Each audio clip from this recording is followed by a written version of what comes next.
Ladies and gentlemen, welcome to the session Seamless Eurasia, a logistic hub at the crossroads of continents. We are starting. Крупнейший материк планеты – Евразия. Здесь проходят важнейшие транспортные артерии. 7 стран от Тихого океана до границ ЕС формируют новое логистическое пространство. Каждую секунду по нему движется груз.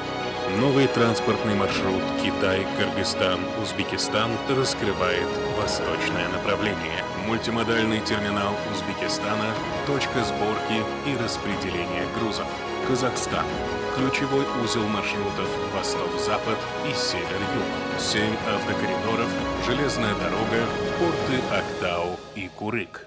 Трans-Каспийский маршрут здесь вырос в 6 раз за 5 лет. Каспийские порты России – ворота международного коридора север-юг. Армения – транзитный узел Закавказья. Беларусь направляет поток грузов в Европу. Таджикистан открывает доступ к рынкам Южной Азии. Транспортные коридоры обеспечивают скорость, мультимодальные перевозки, непрерывность движения. Склады задают ритм всей системе. Без складов груз теряет ход и движение прерывается. Эти элементы должны работать как единое целое. Вместе они формируют единую систему. 7 стран составляют общую товаропроводящую сеть. Пространство без границ, где движение непрерывно.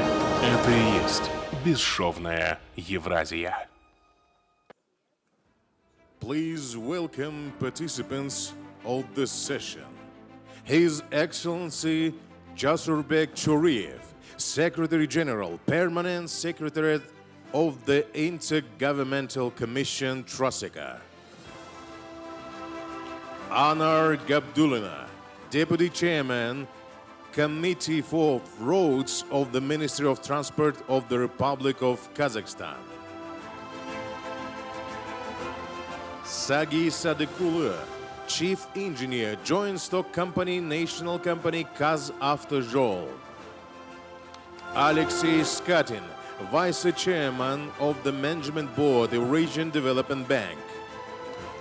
Dmitry Sterligov, Deputy CEO for Financial Development and Investment Project Management, Avtoban Road Construction Company. Nurmat Surkulov, CEO, Mercury Property Solutions. Sherkhan Sugubekov, Chief Executive Officer, Caspian Integrated Maritime Solutions.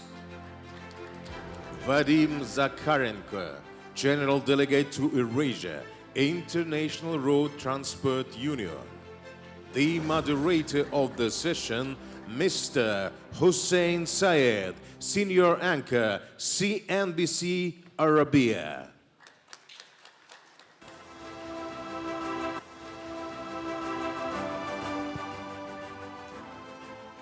Good afternoon, everyone. I hope you are energized after the lunch break. So we saw this video just right now, and it was showing us how Eurasia is really connected. But in reality, when we look at some facts, every border, every transfer, every missing warehouse does add time and add cost. So this is a challenge probably before us today. Will Central Asia remain just a simple corridor for cargo to pass through, or will it become a logistic hub that stores, processes, and distribute goods? This is probably the main challenge behind us. Then, because a corridor does move cargo, a hub creates value. So before we begin with the panel conversation, I would like from you, the audience, to help us and participate with us. And I'm gonna show you here a question. This is a poll, which is, in your view, what is currently the biggest bottleneck to the seamless movement of goods across Eurasia? Please scan the code and cast your votes, and I will return to these, to the answers very shortly. So until we get the answer to this one, Alexei, let me start with you, all right? And let's begin with the most fundamental question today before us. Why now?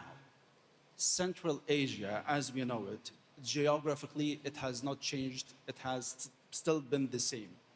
What has changed in trade flows, infrastructure, investors' appetite, that we are holding this panel discussion now and looking forward to transform the region into a hub instead of it just being a cross-border?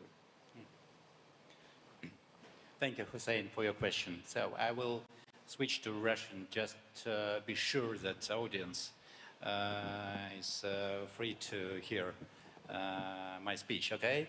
But I can switch to English at any time you want.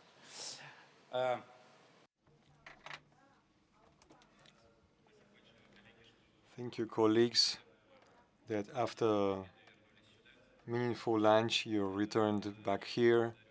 I thank you for participating in our session. You know, our bank does projects which connect countries.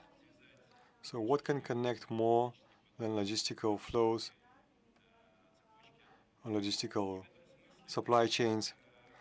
And in this sense, the EDB is about logistics. If we talk about Central Asia, there are some figures. The southeast, north-south corridor, and the middle corridor, there is a crossroad. So north to south is 27 million tons. And by 2030, if we talk about Trans-Caspian corridor, TITR is growing 47%. If we look at the numbers in advance, all Central Asia is 95 million tons will be a growth of the volume. Answering your question, Hussein, why is it Central Asia, why is it now, and why we have started to talk about this? You're all watching the news, you're all watching the TV, or maybe not TV, but some videos,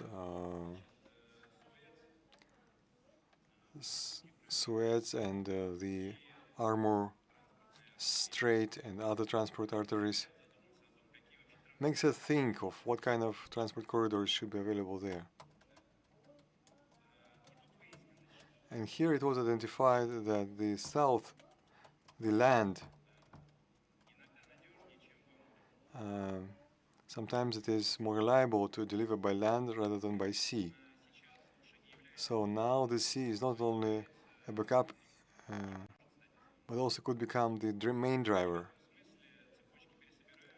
So the value chains have been resupplied, and we are saying that Central Asia is a part of the route where you can travel to any part of the world. And secondly, what I wanted to mention is that when we're talking about transport corridors and routes, we talk about transit potential, that the Central Asia is a transit hub from Asia to Europe, from Europe to Asia. But very rare we talk of there's been 80 million people, 80 million people is a market quite independent in order to do transit and also delivery of goods to certain markets in certain countries. So the economy is growing, and at the first session when there was a plenary, no one from the government said that their economy is stagnating or is declining, but everyone was talking about the growth. So if the economy is growing, then the consumption should grow too. And that is why Central Asia and the participants of the bank, they become sufficient level. So our idea is that the value which is brought to Europe through would remain here, not just disappear from the market. Thank you.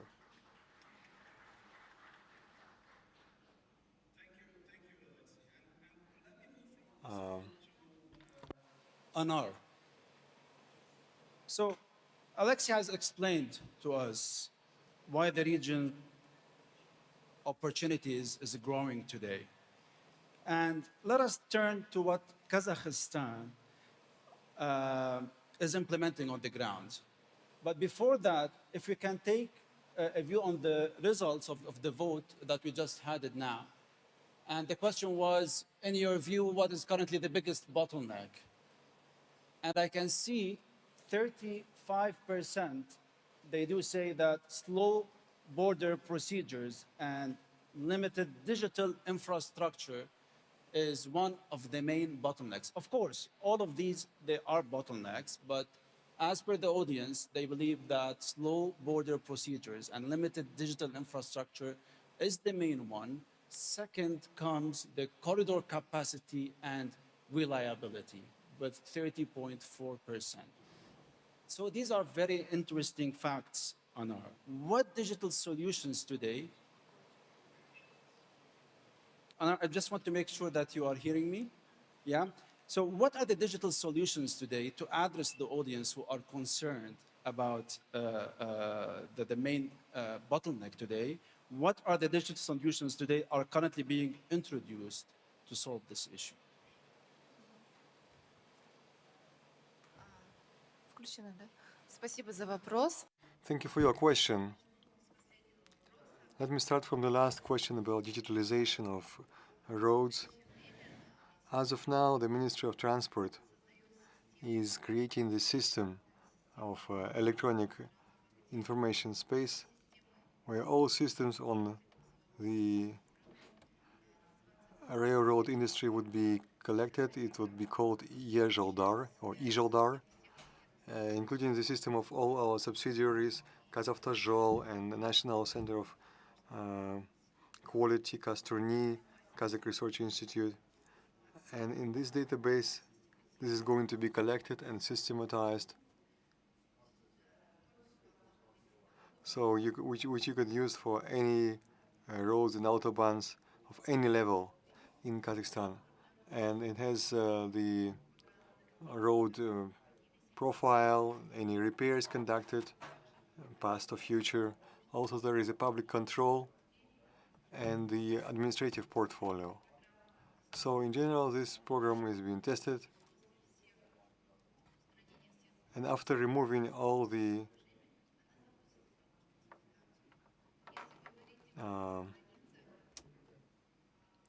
issues, if we talk about the boundaries, the Ministry of Transport is reconstructing 37 entrance points on the border of Kazakhstan. We don't want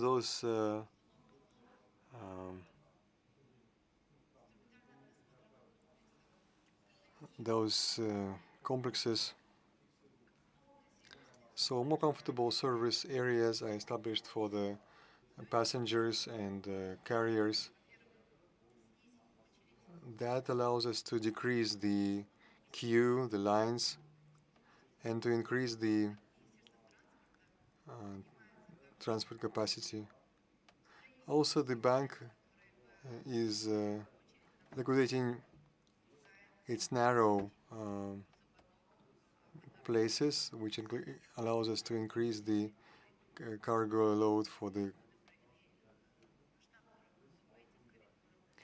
So we have conducted a lot of work on these corridors, and we're continuing this work. Thank you.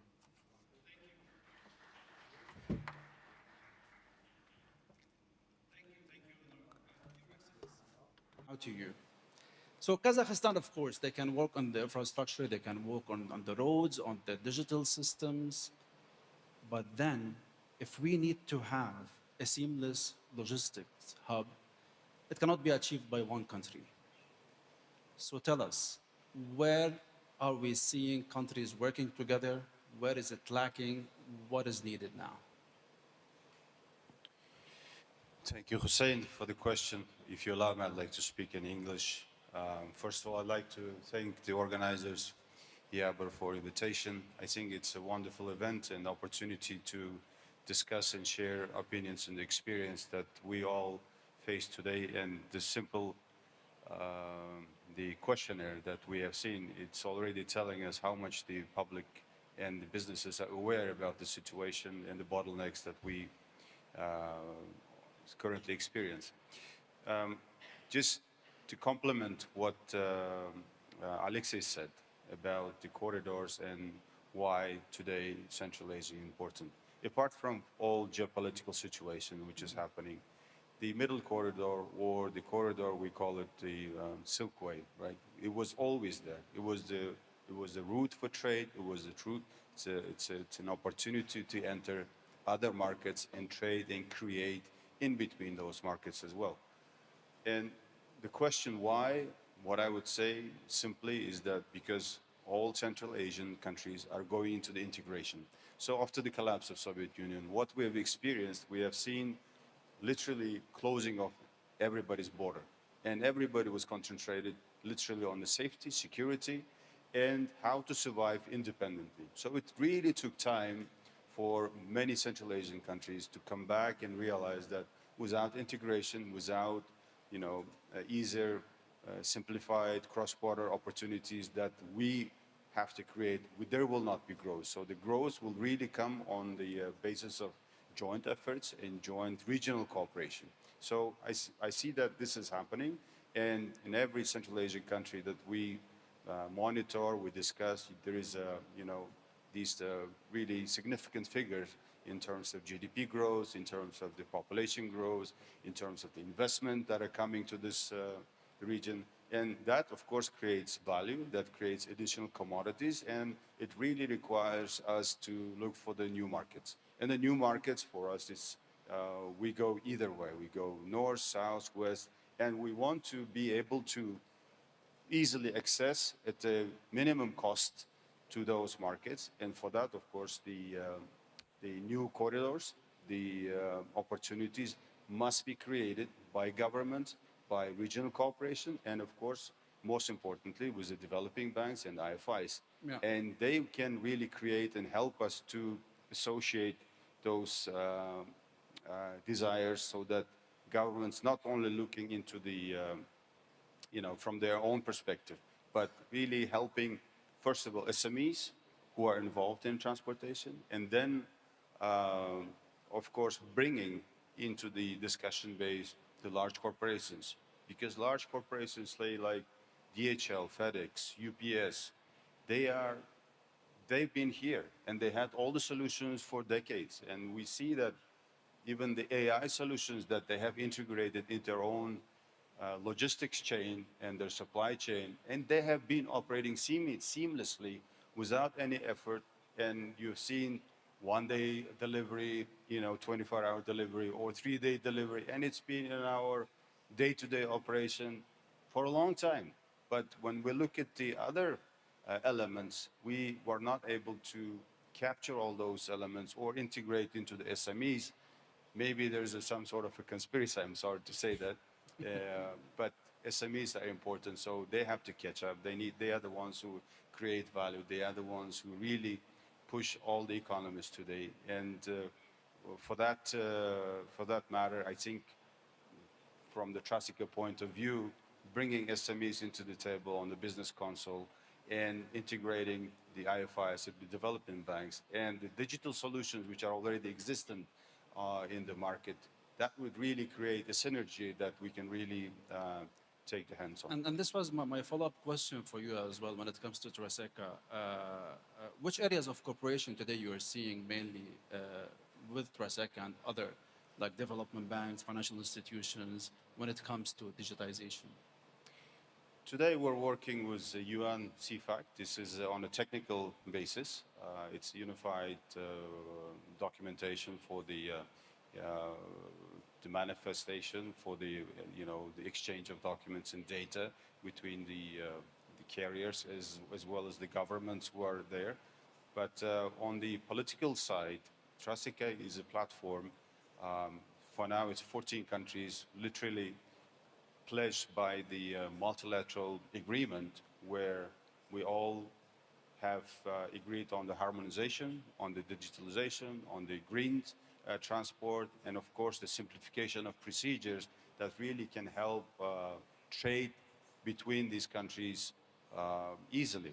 But Trasica is not just standing here. Today we are 14, maybe tomorrow will be 15, 16, and the countries are showing interest because we can really take the words of the businesses and literally deliver it at the political level, where political level can be a channel to redistribute those points that their carriers, their forwarders, their transport organizations are really suffering and then not able to deliver their messages and even get the feedback from.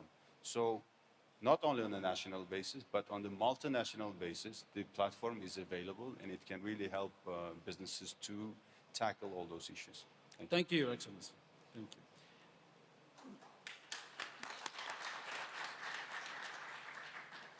you. Normat, to you now. Hi. So today when we're talking about Central Asia, it's often being described as a region, there's a lack of warehousing, especially when it comes to the logistics part of it. So what is the most urgent demand today? And what type of facilities that are actually needed for the region? Thank you, Hossein, for your question. If you allow, I will answer the question on the Russian language to better explain my vision and my point of view and strategy of our holding. That's a very good question, and we need to treat this question very carefully and in the right way. Right now, as the speakers have said already, we are observing some reasons. There are several reasons, rather, and there are several things that will enable us to unlock our logistics potential and to also create a new logistical sort of chain, so to speak, supply chain, basically, in our region. And as has been said, number one, the first factor is geopolitical situation and tensions, and they will even grow, they will only grow going forward, and that's why goods and services that will be supplied in this region. So that chain, those chains need to be diversified. And by the way, those that go through our region, they are viewed by many people right now as the safest ones. Number two, this technological gap that we're observing right now. As the speaker has said, AI solutions and other high-tech solutions, they should be used for us to improve the efficiency of all logistics processes, and they need to make our supply chains cheaper and faster and quicker. And number three is what is happening right now in our country and in the region as a whole. Basically, we are observing all these changes that are made to the domestic economic model. For example, VAT-related changes. Basically, they will lead to certain structural changes of the economic model of the country, I think. All of those right now, in the short run, will make our lives more difficult. But in the midterm and in the long run, they will hopefully be very helpful and useful. And as for our logistics capacity, and by that I mean warehouses, transport routes and corridors, multimodal logistics, etc., all of that put together. So if we talk about that, we see the following in Central Asia. We do have enough capacity, so to speak, warehousing capacity, but high-tech warehousing clusters, actually, we don't have any, almost nothing. I mean, those that are modern and high tech. Those we don't have them, or there is a real shortage of them in Central Asia, and they will require a large amount of investments. But if we treat this properly, resolve this properly by project management efforts, etc., hopefully we'll be able to resolve this issue. And that's exactly what we're doing right now. We own warehouses, and we also build certain supply chains and logistics chains, as we say. We have those, and we are also able to manage them as well. And so we need to renovate all this logistics capacity. And right now, we have old capacity that we inherited from the Soviet Union, and there are some warehouses which we call Class A warehouses, but they're not Class A. We inherited them from the Soviet Union, and they are old. And after the pandemic, and during the pandemic, when we had all these disruptions, supply chain disruptions, many logistics companies started to reload their warehouses, so to speak. And it turned out that many warehouses were empty during that period of time. And so there was this delayed demand, as we say, and companies not from the industry, they started investing into warehouses all of a sudden. They didn't have enough knowledge, they didn't have enough expertise. And we know to build a warehouse, you need a lot of money. It's not a cheap project. So right now we do have some warehouses, but in 5 or 7 years' time, with this restructuring of the economy and other changes, we will face this problem whereby there will be a shortage of really good warehouses, of high-tech warehouses. There will be definitely a shortage, and we have all these structural changes right now. E-commerce is on the rise. Supply chains are constantly changing, and overall, there are so many changes that are made to the distribution model, to the end consumer. Costs are going down. And so to answer your question, I think that we do have capacity, but high-tech logistics clusters are only a few. We have them only a small amount in Central Asia. Thank you, Norman. Okay, so before the cargo reach the warehouses, they need to be on the road. And now, Dmitry, my question for you. Dmitry, let us turn to the delivery of major road projects. What today separates a highway that is currently functioning as a bridge connection from in terms here I'm talking about a project that genuinely strengthened the trade corridor instead of just adding maybe a few more kilometers. So tell us what separates such a highway project than one that simply just adds some more kilometers on the road. Спасибо за вопрос, возможность поучаствовать в дискуссии. Компания «Автобан». Thank you so much for your question. Autobahn is one of the largest infrastructure holding company. We have built more than 4,000 kilometers of roads, highways, and mainly those are first-class highways. And we've been doing this work for more than 10 years now in Russia. Basically, we build roads. Also, we work with our partners, including EDB. And so we act not just a contractor, but also as a concessionee. Basically, as an investor, we can say we act as an investor. So from our standpoint, what can be viewed as an effective transport corridor, what can be considered as such? First of all, the time that is spent on covering all these long distances, and secondly, predictability. Definitely, a transport corridor should be predictable and high speed so that people can take advantage of it and use it properly. So if we talk about what is important for development, then, of course, synchronization is important. Synchronization between the countries, I mean. Efforts should be coordinated in this sort of field of building roads. and transport corridors. Something can be done in one country, but then that thing cannot be done in a neighboring country. So all these countries need to work together. By the way, the question we discussed before this one showed that when you go through the border, basically, this is also a very important factor that impacts the efficiency of your transport corridor. And apart from that, also the development of your corridor itself is important. It shouldn't be just a road, but it should have the whole infrastructure surrounding this road and highway. And so this potential for smart corridors, transport corridors, and other things, this is something that is being tested right now in Russia, including unmanned sort of things.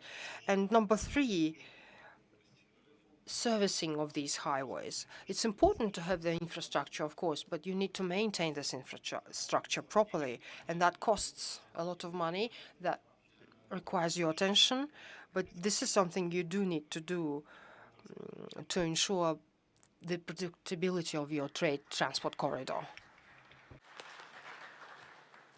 Thank you, Dmitry. And from here, let me move to Sagi.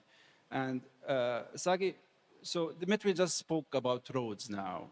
And once we know a cargo does leave a terminal, the highway network, it is the most critical thing over here. So what is the biggest challenge today in ensuring Kazakhstan's highway can handle this growing amount of international freight volume, to handle them reliably and safely as well? Okay, thank you for your question. I will continue in Russian. Во-первых, хотел First of all, I would like to congratulate EDB on their anniversary, on their 20th anniversary. It's a huge, obviously, anniversary. We do have joint projects with the bank. If you allow me, colleagues, I would like to say a few words to give you a very brief overview of those projects that we have with EDB and with what Kazavtozhol does. The national company Kazavtozhol is a national operator, road highway operator in the Republic of Kazakhstan. Jointly with EDB, we have implemented the following projects: Aktobe-Kontrabesh, Atarau-Astrakhan, and also one sort of part of the Kurty-Kapshigai corridor. All these sections, all these projects basically have been completed. All the facilities have been launched and are used by the public. And overall, our cooperation with EDB obviously has been extremely productive. Right now, also, we have signed contracts and agreements, loan agreements, in the amount of about $3 billion for renovation purposes. We did that. And one of our partners, apart from EDB, is EBRD, ADB, Islamic Development Bank, and the World Bank. Those are all our partners and other IFIs. And so here we're talking about the Saraghash project, the Kızılar'da project, the Aktobe-Ural-Syn project, and the Karaganda-Jizkazgan corridor, transport corridor project. As for your question, to answer your question, for us, for the highway sector, so to speak, of Kazakhstan, we as the national operator think that there are the following, the challenges are the following. Over the past 4 years, at a large scale, obviously we know cargo transit has gone up, and obviously the load on the highway network of the country has also gone up. And since transit is on the rise literally every day, cargo transit, I mean, we need to make sure that our highways are maintained properly, renovated and repaired properly. without losing anything, so to speak, without losing cargo flows. Number two, challenge number two, with this increase, transit increase, and with large-size vehicles, also our highway network is experiencing a lot of pressure, so to speak, physically speaking, and unfortunately, certain standards right now that we have right now, basically, they do not enable us to keep the pace, of this development.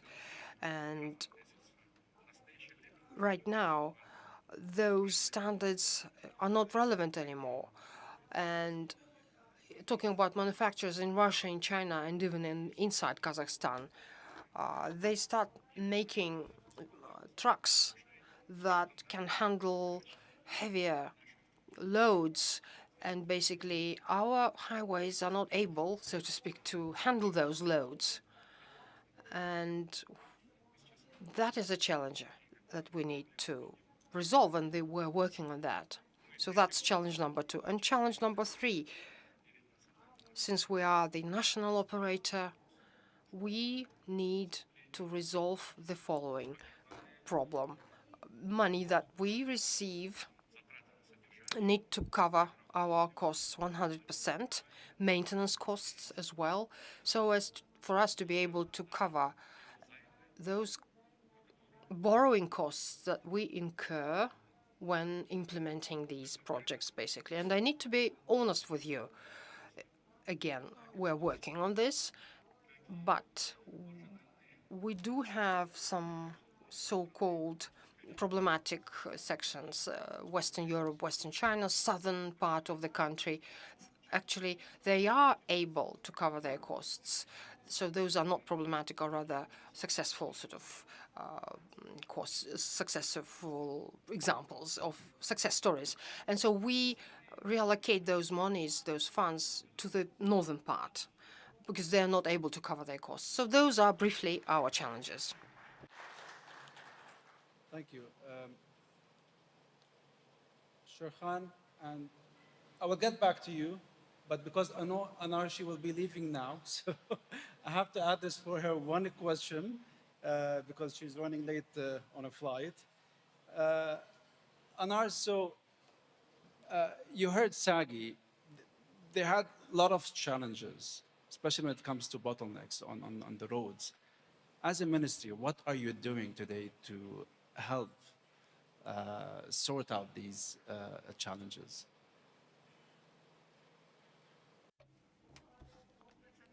Well, the national operator obviously reports directly to the Ministry of Transport, and everything that they do, we do with them together. All technical documentation is being reviewed by us together. So, and we have a sectoral institute, research institute, that also helps us with the documentation, with regulations, etc.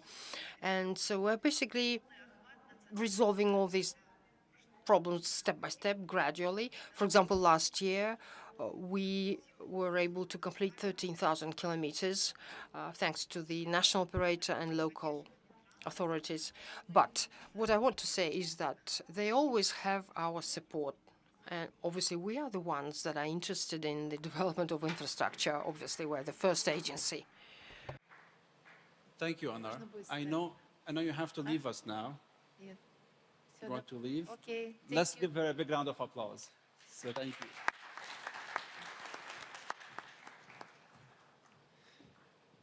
All right, so Shirkhan, today we were just talking about roads now, and let us move to water.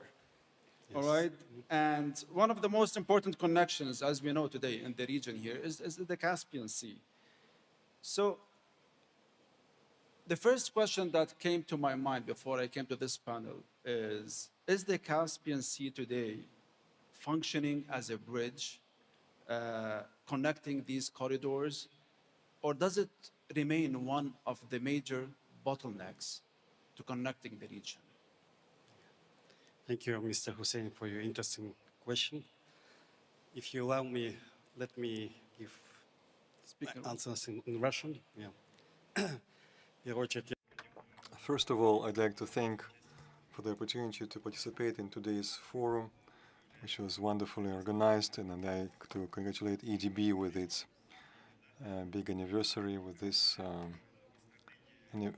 jubilee.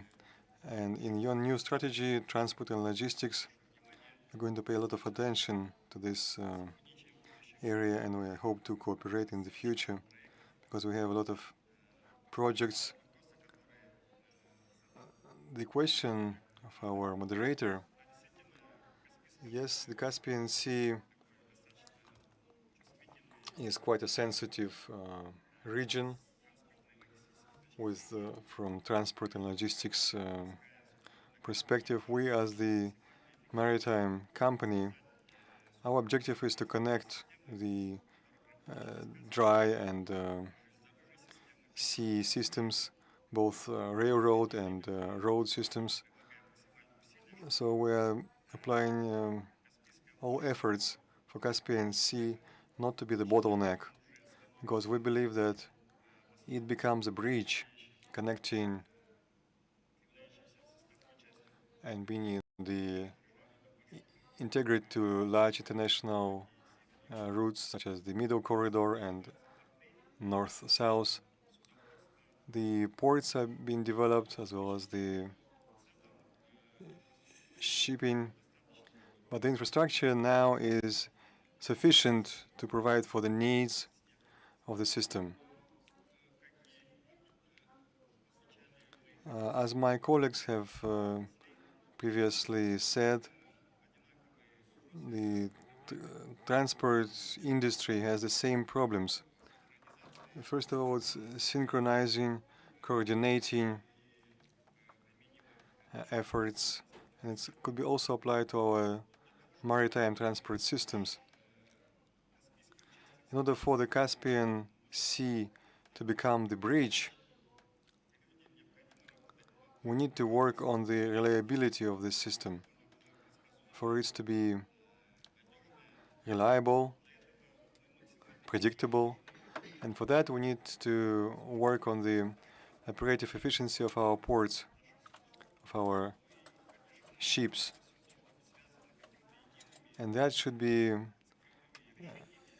connected by digital solutions, digital systems that we are now working on. And we are sure that the efforts that we apply now will bring its yield in the future, and Caspian Sea would turn into a reliable bridge.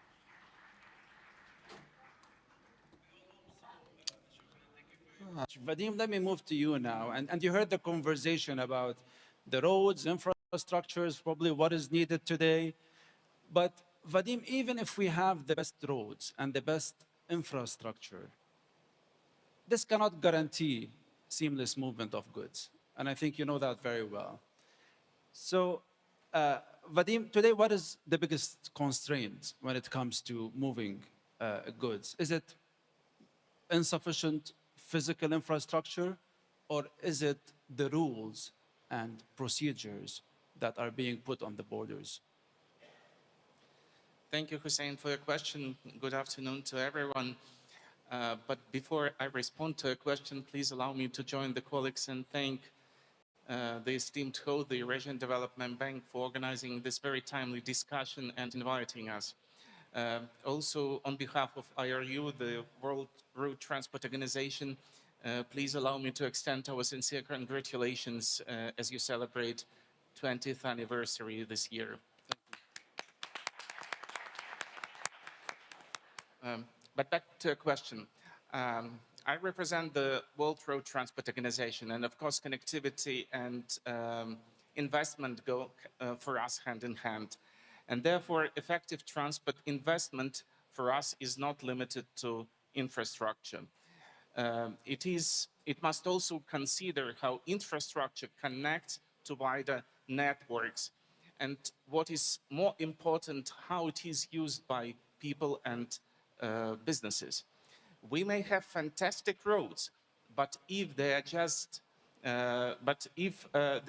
going to get trucks faster to congested borders where they have to spend sometimes days or even weeks, that would not help anyone.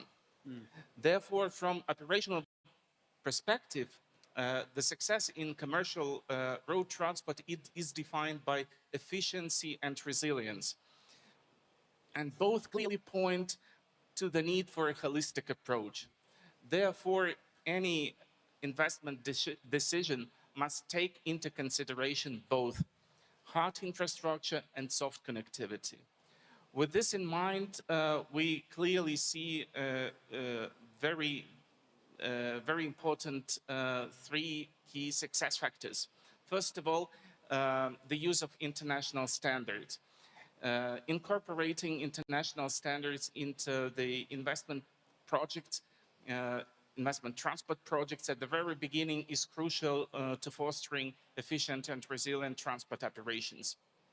And among the most important are, of course, transit standards, such as the United Nations TIR system for border crossings. I'm sure that many of you have seen blue and white signs with three letters TIR. So and why it is especially important for landlocked countries which suffer and actually have to pay, have to cover at least 50% of more of logistic costs,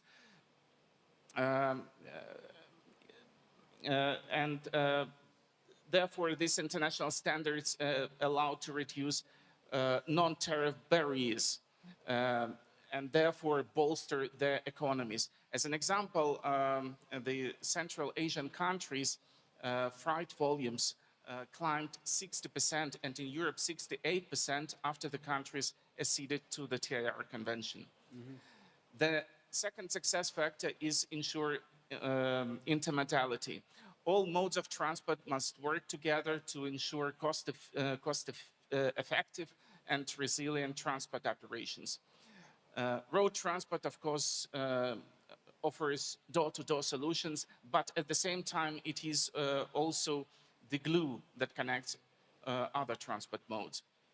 And finally, we need to engage all stakeholders because public and private sectors have long worked together to finance and deliver investment projects in the transport sector. So summarizing, road transport needs robust and resilient infrastructure, but we also understand that it costs billions. Therefore, infrastructure shortcomings can be compensated to a large extent by soft measures, which cost yet to nothing, but deliver huge and immediate benefits. So maybe the question becomes, Vadim, then, how far is the region today from allowing a truck that is probably coming from China to Kazakhstan, Uzbekistan, and maybe the endpoint is Europe with one digital ID? How far are we? But before you answer this question, if we can play the second poll, please, and let's have the audience also participate with us on this one. So this is the question as well. In your opinion, which priority would have the greatest impact in turning Central Asia from a transit corridor into a logistic hub? So this is the question, and the answers are expanding warehouses and logistic zones, simplifying and digitizing the border, integrating rail, road, ports, or mobilizing private capital and logistics infrastructure. We know that all are these factors for this, but you have to choose the most important one at this stage. All right, so Vadim, back to you. How far are we? Frankly speaking, digitalization is a real buzzword. But do you remember when during COVID time, there was a global call for action to finally digitalize all cross-border paperwork? followed by repeated political commitments. Then after the COVID, we repeatedly were talking about building back better. So my question, how we're succeeding? Well, not really. While technology is advancing in many areas, and in our sector, some of the very basic elements of digitalization, such as customs control, border procedures, visas, permits, and many other things are still lagging behind. Some countries and regions going very fast and adopting advanced digital systems, while the other countries are not making remarkable progress and still rely on paper documents. Therefore, digitalization remains to be one of the most powerful levers for transformation. As a good example, Central Asian countries, in partnership with public and private stakeholders and with the support from international organizations such as IRU, development partners, international financial institutions, they are leading the way in digitalizing road transport.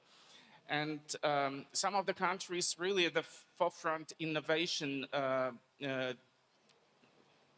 making transition from paper to digital, internationally harmonized UN instruments. In particular, electronic TIR, which allows to reduce paper-based delays, improves security, transparency, and reliability of transport operations.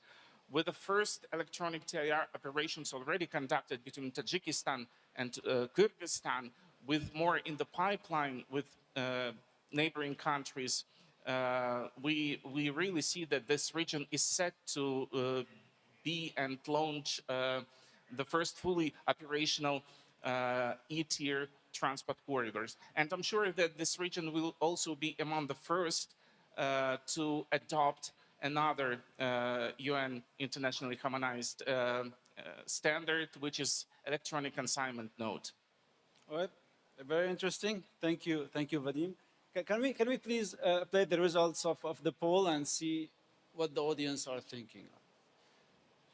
So the priority is number one, integrating railroad ports and dry ports. This is number one factor. The second comes expanding warehouses and logistics. Third, simplifying and digitizing border procedures. And 8, mobilizing private capital for logistics and infrastructure.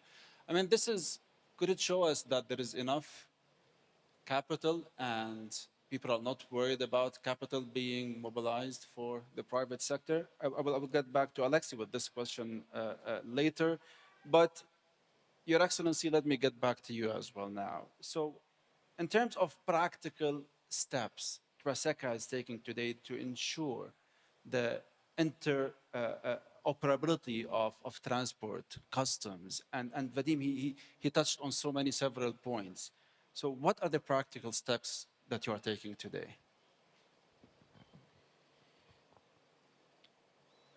If we speak from the prism of Traseka, today what we're doing is we're working with some of the UN organizations like UN ECE and UN CFACT.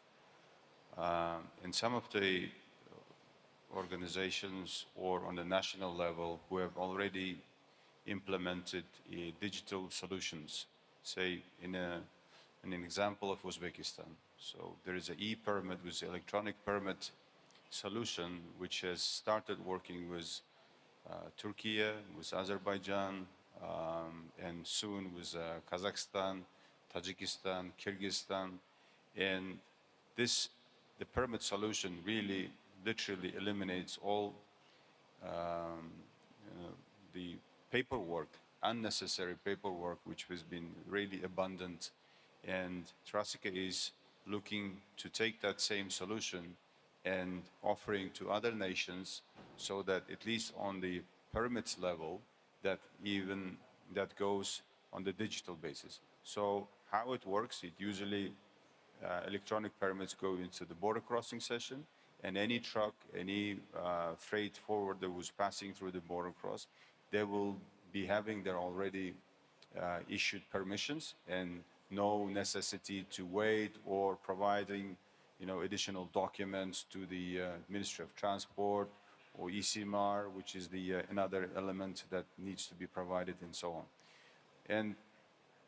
And other than that, we are doing training sessions, educational sessions, and seminars in various countries, showing what are the achievable, low-hanging fruit results that we can achieve in a short period of time, and how it gives and what it really gives in a short period of time.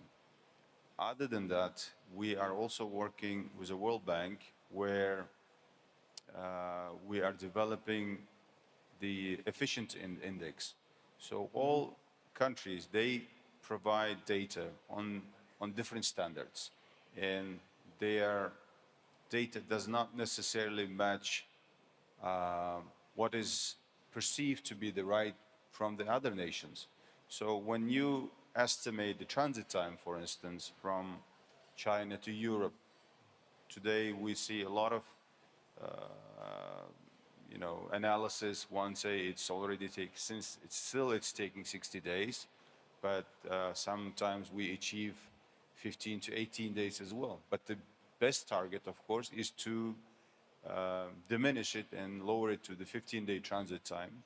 But when we are calculating all these transit times, the inputs, which are the data that we are taking, not necessarily correct, which are collected from different nations. So the simplification of data collection is also necessary, so that when we analyze and give the results, so the efficiency index is unified, and it literally gives very simple and understandable figure to everybody playing on the corridor. Awesome. Thank you very much. And Sagi, you've heard His Excellency and Vadim, he spoke about the digitization as well for transport. So today, if we ask how much additional efficiency could be created through this kind of technology that is already available, whether it is digital tolling, traffic management, weigh-in motion systems, and better freight data. So how much additional efficiency it could be providing without constructing entirely new roads all around? Что касается As to implementing electronic systems, AI into the road industry, into the construction and the maintenance of roads, Kazavtozhol is doing a lot of work, large-scale projects and some niche solutions, small solutions that improve the work and the life.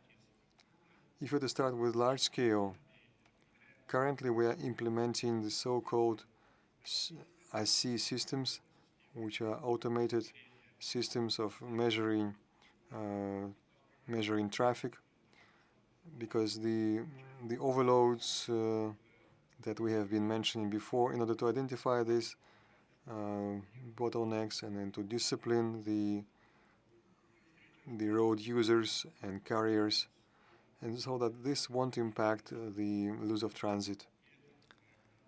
At the same time, these measuring devices are using AI, which detects different factors, because we are all human. Somebody is changing the license plates, somebody is using false license plates, some are removing them, some are trying. We cannot put this after 100 or 200 meters, but they are standing at a certain locations, and some are trying to circumvent them. For that, we are using AI.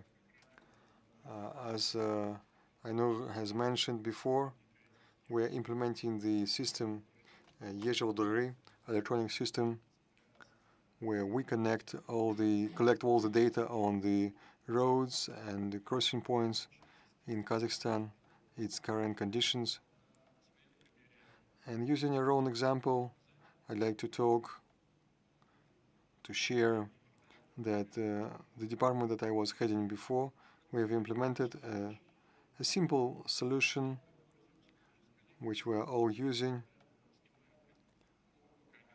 Is a GoPro camera. It costs $300–400. And we have a team of people who are watching over, who are looking for the quality of roads, including the guarantee sections, because the people are traveling 5–7 kilometers per hour as a pedestrian. So 90% of defects would be missed if you are following the road. So that's why we are using this simple solution. We are putting GoPro camera on a pickup, and it drives with the speed of 20–30 kilometers per hour. And then this video is processed using AI. We have our own app based on a free market, and it has shown very efficiently its work. So it all costed us $1,000, and we have been saving so much on the business trip expenses and missed defects for millions of dollars. So based on these small solutions, we are achieving the grand steps to develop the potential of motor road industry.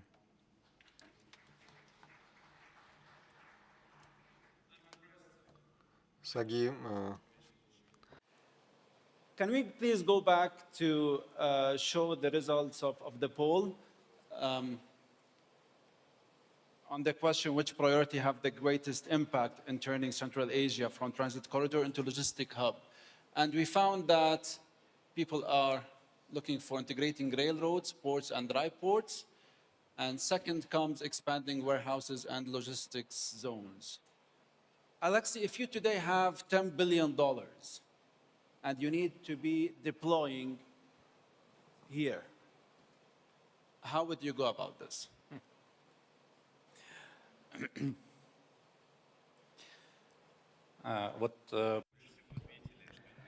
Well, we've been talking about integration, highway, road, and port integration, right? So today the Council, the Board of the Bank, adopted this strategy whereby the answer to this question actually is at the very foundation of our strategy. Thank you so much. You supported us. You supported what we have as the foundation of the strategy. Now we need to implement this in practice. Can I share a very short joke with you? So a surgeon, an engineer, and a bad logistics specialist get together and start arguing with each other. They say, whose profession is the oldest one?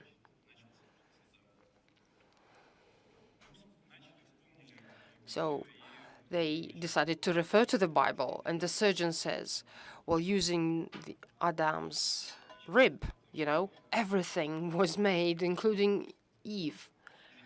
That's why my profession is the oldest one. Engineer. The engineer says, no, everything. Before everything started, there was a chaos, and I streamlined everything. My profession is the oldest one. And so this argument was over. But then this bad logistics said, but who's responsible for the chaos then? The chaos that you streamlined, so to speak. So it's important for us when we talk about, basically the point is the bad logistics specialist won this argument. But what I'm trying to say is that it's important that this development of transport corridors and warehouses and ports, all that needs to be done properly. in the right way. And my colleagues were talking about how transport corridors are developing, and also they talked about what people involved in warehousing do. Eurasian Bank thinks and believes that the right concept for Central Asia and for the member states, for everyone, for all of us, is to make sure that our region is not only a transit area region, but it's self-sufficient. It's a self-sufficient region, logistically speaking. All of us, we use public transport. We get on and then we get off, and we buy things. For example, you get off your bus and then you buy something. And the same can be said about goods. If goods are transported from China to Europe without stopping, so to speak, in the member states, as we say, then they only pay for the route, for the corridor. And you are not able to earn, as a member state, you are not able to earn anything from such cargo flows and cargo traffic. So let's take a look at numbers. Kazakhstan, Tajikistan, Uzbekistan. They have zero available warehousing. There are no empty, vacant warehouses, so to speak, in these countries. So if we look at the number of square meters per person, I don't know, in the States, they have 4 square meters per person worth of warehousing available. In Russia, I don't know, 0.3, 0.4. In Kazakhstan, it's less than 0.1. And it doesn't matter how your market is developing. You still end up with these figures. The amount of warehouses that is available in these countries is not enough for these countries to be self-sufficient, you see, logistically speaking, and from the standpoint of warehousing. If we look at European logistics, does everyone know where Duisburg is located? In Germany. It's located in Germany, so it's a German port, and actually it doesn't have access to the sea, but it became the end point of this China-Europe transport corridor railway end point, you know? Why? How come? How was that possible? I mean, when you make sure that your transport corridors work properly, when you do that, then you are able to earn money. So I would like to propose this to our panelists. Let's think about the following. So the cost of somebody else's costs, you know, of goods. We should take advantage of them. We should make sure and keep them here in the region, these monies. Thank you. Thank you. Thank you, Alexei. And Dmitry, similar question to you. So you said that Avtoban, you are investors yourselves. But today when I talk about the private sector, what kind of obstacles they have not to invest in the road construction on these beautiful highways? And what prevent more of these kinds of private public partnerships happening?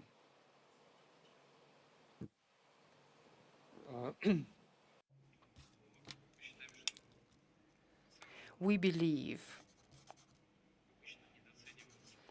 usually people underestimate time limits and costs when implementing large-scale projects. These are the 2 things people underestimate.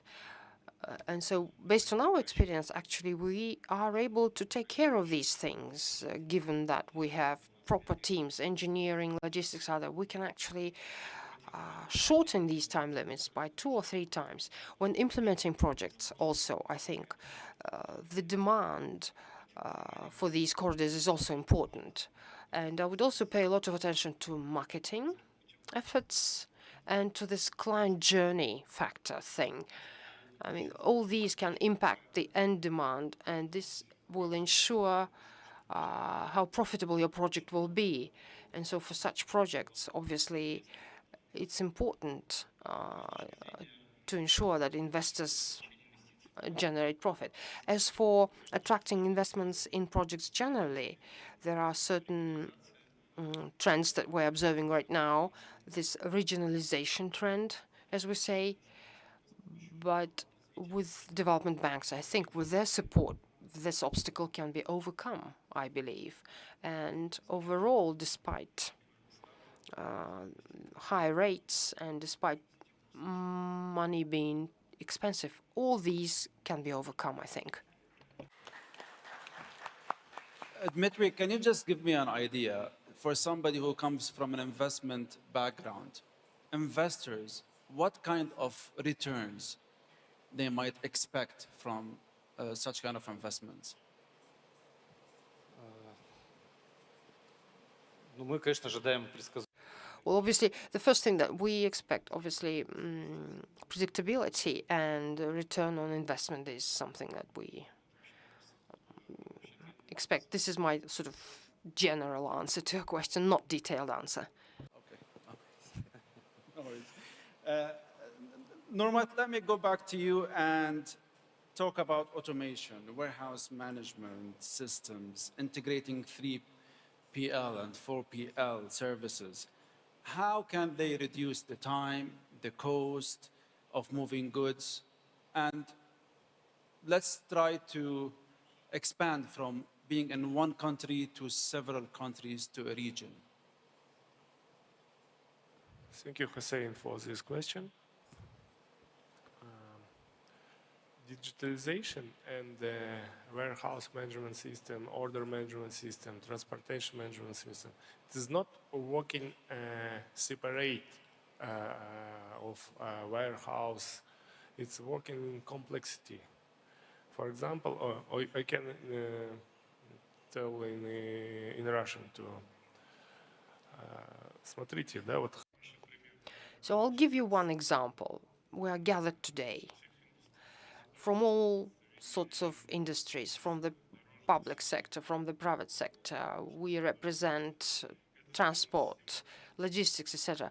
All of us put together, we are part of this complex system. And when we saw the answers to your survey questions, we need to understand that we need to work on everything, on this seamless border transition systems, on infrastructure, on warehousing, on launching automation systems for managing all sorts of chains. And also we need to improve our road infrastructure, maritime infrastructure, everything. So this needs a comprehensive approach, obviously. But to answer your question more specifically, whether good automation systems, not digitalization systems, but automation systems, will they allow us to shorten these supply chains and to simplify them, so to speak? We need to bear in mind the following: stock management aspect, and we need to be able to manage stocks properly, because stocks, as we know, are expensive, and money is expensive. Here we have bankers, right, with us. And so if we do this properly, all these costs will be reduced by 2 times if we manage our stocks properly, and if we ensure this predictive analytics for consumption, if we have that. And that way we'll be able to reduce these costs by 2 times. Or the costs, I mean stocks, time limits.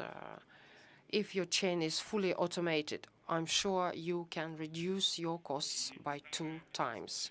And the old business model, whereby you just build a warehouse and then rent it out, this economically doesn't work anymore, because you need a complex, comprehensive system that needs to be automated, that needs to have proper human resources, that needs to be able to manage supply chains and to predict analytics and demand. And you need to take care of all these things. I think everybody agrees with you 100% on this part. Thank you, Normat. And now, Shirhan, let's go back to the sea. Yes. You know, I'm always fascinated with what they did in the UAE when I see Jabal Ali port or Abu Dhabi ports. What does it need to transform the Caspian Sea into such kind of a hub? Let me continue in Russian. Yeah. Sure. Yeah. Well, as my colleagues have said already, what do we need to do to improve the overall situation? The wheel was invented, right, already. If we adopt international practices and standards in our region properly, we'll do a great job. And one of our shareholders, who owns a large amount of ports, including the Abu Dhabi port and vessels, so we work with them so as to adopt best international practices in our region and to be able to use them properly here in the Caspian Sea. The main problem for us today is how to coordinate everyone involved in this process. We have invested in our ports sufficiently, in the infrastructure, in vessels, everything. And now we have two new large-scale projects that we are working on right now. We have the largest container vessel. It's being built right now. It will be able to handle a large number of containers, and hopefully next year we'll be able to launch it. And that's project number one. Project number two is the development of ferry system, of new generation ferry system. We call this the new generation ferry system, and we want to build the system so that it is able to handle a certain amount of trains, basically, and it will basically connect the two coasts of the Caspian Sea with each other. So basically what we're doing right now, we are working on developing our maritime assets. And also there's huge potential behind those assets and facilities. And to be able to successfully implement all that, we need to properly plan everything ahead to ensure transparency, including the transparency of our information, route information. So for the Caspian Sea, this is critically important. And also it has been said, we discussed customs procedures. We do have to comply with cross-border requirements, etc. And the time that is spent at the port obviously impacts heavily the load cargo turnover of our system. And sometimes a vessel can basically get stuck, so to speak, up to for a long time, and this vessel spends a lot of time on basically paperwork. They spend a lot of time on paperwork, and this impacts the whole system negatively. And so this vessel, if we're able to minimize this time, shorten this time, then this vessel will be a lot more productive. And also this impacts our tariffs, capital investments, everything. Basically what I'm trying to say, all these elements are interconnected, and we need to coordinate all that better. Ports, vessels, railways, highways, and on top of that, government agencies, we need to work with them because they're responsible for paperwork. And so we need to focus on those things. And we started resolving these issues using various digital, as we say, tools, including AI. And so hopefully we'll be able to improve things in the nearest future. Thank you.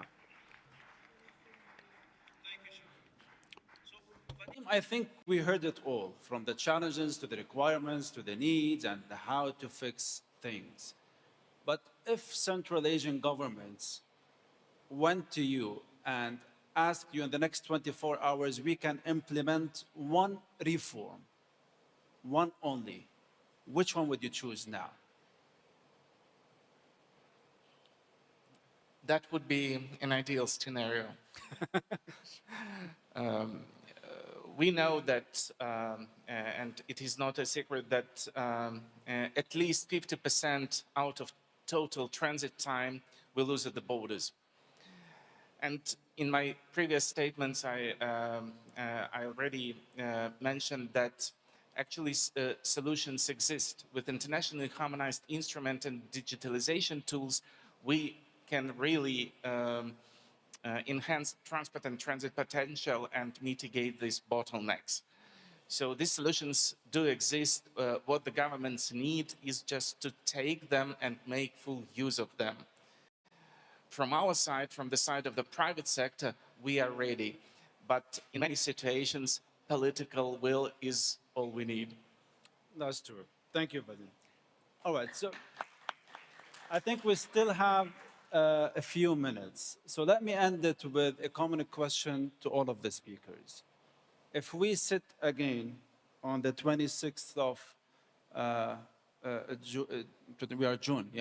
June 2027, 1 year from now, if we have this same panel again, what would you like to see achieved from the conversation that we had? And let me start with you, Your Excellency. Good question. I think I would expect and forecast that private sector involvement on all those discussions would be taken into integration their all opinions and their issues, and not only taken but also taken onto governmental level, so that the solutions are in place and implemented, so that the better environment, better capacity is created, so that the trade volumes still increase and the capacity in terms of production as well as transit will at least grow by 10–12%. All right, fantastic, thank you. Sagi? Ну, в следующем году Well, next year, in 1 year's time, I would like to see the following. At the next forum, I would like us to stop discussing bottlenecks at the customs, at the borders. I don't know. I would like everything to be automated by that time. The green corridor hopefully will be open. All our highways and roads will be renovated and repaired by that time.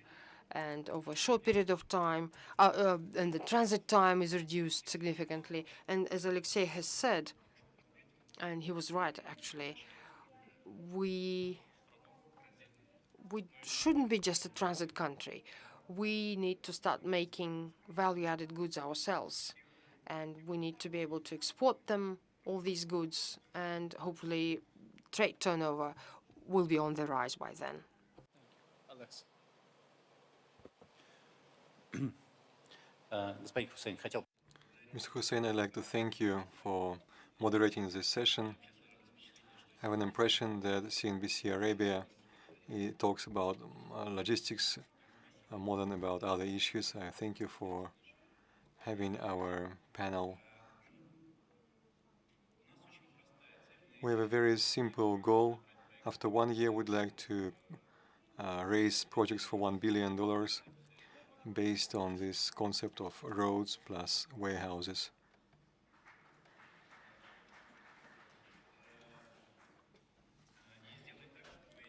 So we want these projects to bring the benefit that we've been discussing together. Here we have, together with me, several participants who represent the EDB countries. So we wish to have in Kazakhstan and in Uzbekistan, in other countries, to make it so that the goal of the goods that are traveling and stopping in the EDB country would be reachable. So we'll make all efforts for this to materialize. So our approach is not just as a financial institute, but as a project office to assemble these projects together with you, colleagues, the participants. Thank you for listening to us. We're ready to become the project office and to reach next year and announce that we have invested in these projects $1 billion. Thank you.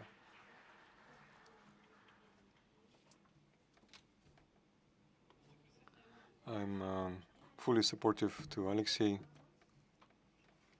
We also wanted to say after 1 year that we have some additional projects which we can implement together with our partners. The infrastructure of construction and developing infrastructure is always bringing us the positive effect with minimum pressure on inflation. So we are all positive about this.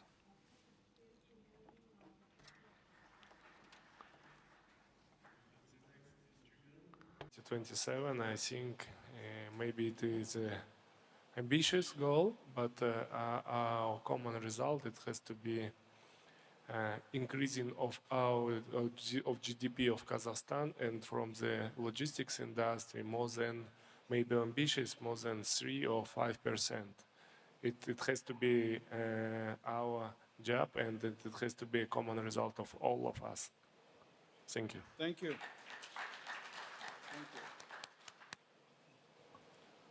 So next year we expect to increase our volumes, transportation, so increase our revenues.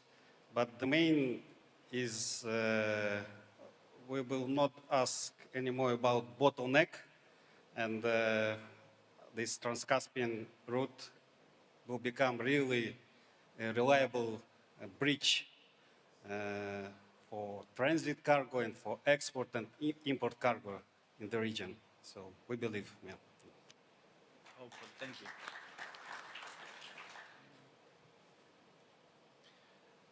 Most probably I will voice the golden dream of any road transport operator, but it will be spend minutes to cross the border, not hours, days, or weeks, because its efficiency,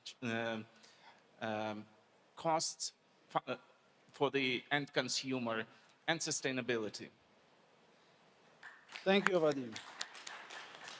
So, ladies and gentlemen, it is obvious that there is the will, there is, of course, the need, but if there was no will, nothing will be achieved. And from the panelists, what we've heard today, that hopefully we are on the right track. And I hope if I'm back in 2027, we will not just talk about the bottlenecks, as they mentioned, but we will be focusing more on the achievements as well. Thank you, gentlemen. It was such a rich conversation. I truly enjoyed it, and I hope you enjoyed it too. Thank you very much. Dear participants and guests, the session has concluded. Thank you for your participation. We kindly request all speakers to remain on stage for official group photo. Уважаемые участники и гости форума, во время небольшого перерыва вы можете ознакомиться с работой стендов и экспозиционных. During the coffee break, you can review the stands and expositions. Handbook session will be conducted in the signing ceremony right now. The ballroom session is to start at 4:30.